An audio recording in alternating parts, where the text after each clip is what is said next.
media networks. They are broadcasting this message. So I want to tell everybody that you've been warned, and you have to ask this question. You've been forewarned whether you're prepared for this kind of a clash with India. Now, Hindutva, or these leaders of Hindutva, they have targeted Kashmir, they have targeted the people of Pakistan, and they have targeted Muslims in India. Let me talk about the reactions of the world to the Indian actions, and I would divide them into two categories. For the first time in decades, the international media, many parliamentarians all over the world, particularly in the Western countries, they have spoken up for the Kashmiris, and they have condemned India's actions, and they are insisting that India should be held accountable, whether it was the United Kingdom or the European Parliament or the United States Congress. Everywhere, voices have been raised, and that taboo that you cannot ask a question about India because it's the largest democracy in the world, that it's the land of Mahatma Gandhi, the taboo has been broken. The taboo has been broken. And but the momentum that has been generated by the international media and think tanks and universities and parliaments has to be sustained. Here is a rare opportunity for the people of Pakistan and the people of Jammu and Kashmir to create an interface with that powerful, compelling narrative that has been crafted by the international civil society for you. We've been striving to craft that narrative for years, for decades, but our idiom was never accepted. And this time, that idiom has been endorsed by the West, and it has been explicated by many examples, hardcore evidence, despite all the restrictions that are there in Jammu and Kashmir, which is suffering under an absolute lockdown. Now, the tragedy is that while the international media and powerful parliamentarians all over the world, even in the United States, are criticizing India, majority of the governments are silent. They haven't said anything at all. Some of the governments who have given statements have equivocated, prevaricated. They haven't made clear statements because they want to evade this responsibility. They do not want to make a choice between India and Pakistan. In fact, they do not want to criticize or fault India for the actions that it has taken. Only 4 countries have spoken openly, and they are China, which facilitated Security Council's session on Kashmir for the first time after a passage of 50 years. And we're grateful to China, and then Turkey, Iran, and Malaysia, they've spoken up. And I think the boldest statement was given by Mahathir Mohamad of Malaysia, who said in the United Nations General Assembly that India had invaded and occupied the territory. And he had admonished the international community, and he demanded that the international community, and particularly all the members of the United Nations, should uphold and respect UN Security Council resolutions. Very bold statement. India is hounding Mahathir.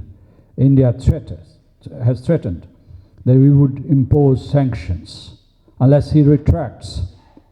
And he said, I won't retract. He's a statesman of wisdom. And when he was asked this question that, would you reconsider your position after India's threat to impose sanctions on Malaysia? And he said, well, sanctions would hurt both ways, and we are not stepping back from our position.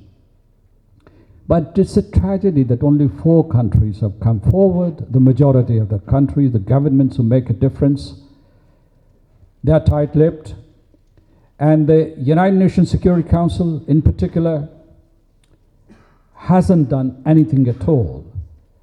I'm sure the many of the ambassadors and diplomats who are present here, they have read UN Charter, or even academics, they have read the UN Charter, and they've observed the proceedings of the United Nations Security Council.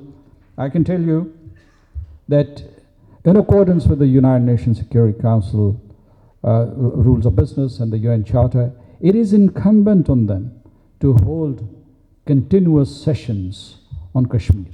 Today, Kashmir is the most serious matter that must be taken cognizance of.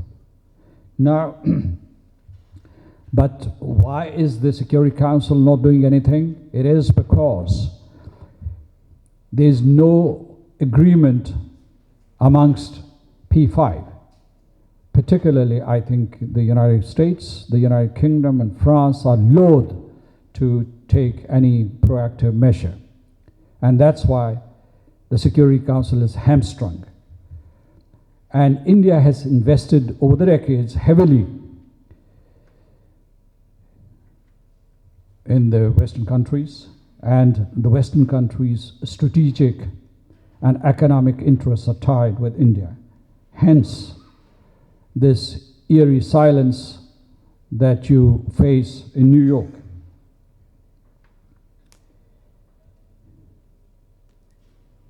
The regional situation is also not favorable because there is a rise of Hindutva or religious fanaticism or neo-fascism in India, and there is rise of ethnic nationalism in the Western countries, in the continental Europe, in the United Kingdom, in the United States, and even in Latin America. Ethnic nationalists are predominant. So the environment is not supportive. But let me tell you that when the Prime Minister of Pakistan went to the United Nations and he addressed the United Nations General Assembly, he made a very moving speech, and it was applauded by people all over the world, not just Pakistanis and Kashmiris, but people all over the world. What were we doing there? We were demonstrating.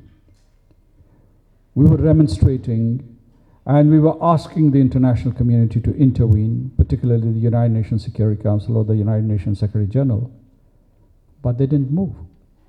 And outside, on that day when the Prime Minister of Pakistan spoke there, outside, demonstrators, Kashmiri and Pakistani demonstrators and demonstrators from all over North America and Europe had gathered, and they choked Manhattan.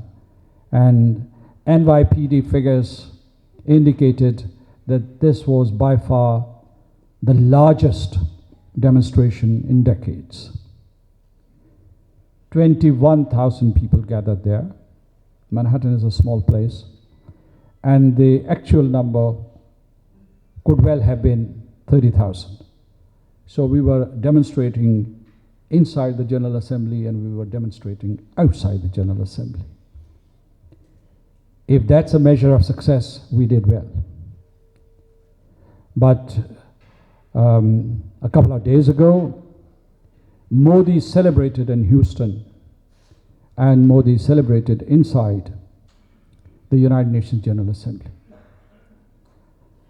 I'm in fact depicting a predicament that we are facing, and the kind of challenge it has for our state, for our citizens.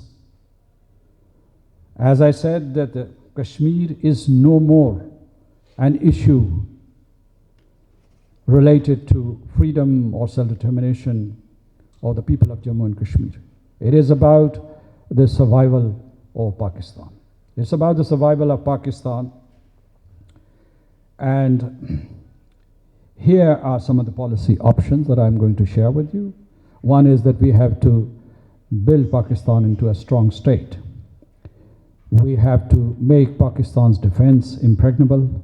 We have to work on Pakistan's national security in a holistic fashion that includes rapid economic development of the country.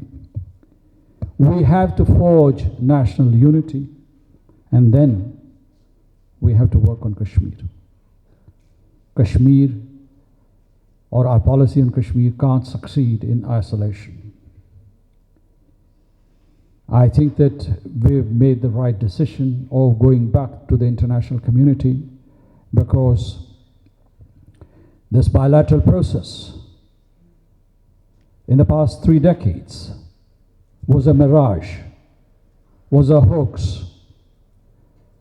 India hoodwinked us, deluded us into believing that this process could produce some results.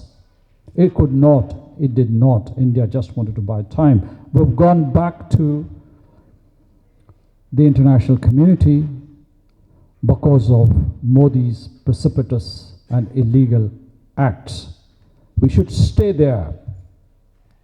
We should stay there in the international realm.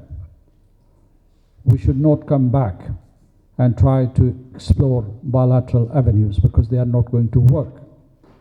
There would be a time for bilateral engagement, but I have pointed out many times that as far as the issue of Jammu and Kashmir is concerned, it is not a bilateral issue.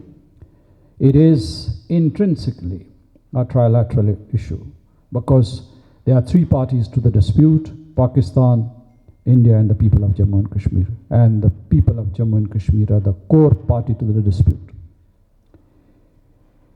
And I would say that we should invest in the realm of communication, because, as I said, there's a new narrative. And here in Pakistan, we've had this proliferation of think tanks all over the country, and we have new expertise. This expertise should be harnessed to project Pakistan's image, the real image of Pakistan, and the aspirations, the legitimate aspirations of the people of Pakistan, and our demand for the realization of the right to self-determination of the people of Jammu and Kashmir. Communication, invest in communication. I don't want to elaborate. And then I would say that your 10 million diaspora community all around the world is keen to help you, keen to make Pakistan a stronger, prosperous nation. And they are your advocates, unpaid, voluntary advocates for the cause of Kashmir. Leverage their strengths. We've been talking about lawfare, because India has not just beaten us up operationally in Kashmir and has tried to give us a fait accompli.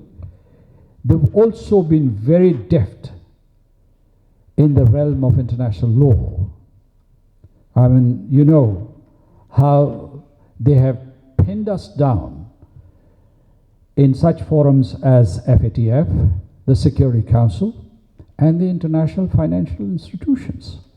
They say that they have painted Pakistan as a state prone to terrorism or sponsoring terrorism. They have characterized, they have defined us in these international forums. So lawfare, they have used lawfare, whether it was Jaish-e-Mohammed or whether it was Hafiz Saeed or others, or Hizbul Mujahideen. And we were the ones who had to go to the Security Council to get justice for the people of Jammu and Kashmir. And India proactively goes there and persuades the